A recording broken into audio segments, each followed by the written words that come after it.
Hey friends, if you wish to fix Dell laptop touchpad not working in Windows 11, then please watch this video. I will guide you through the process.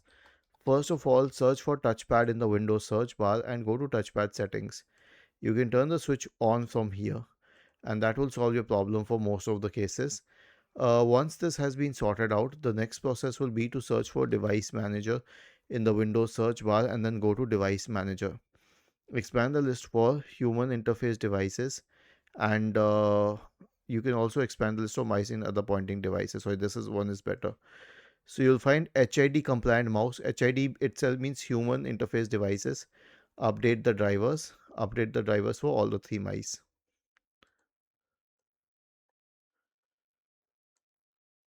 Was this helpful? If yes, then please subscribe to the channel. If not, then let us know in the comment section of the video on how we could help you further.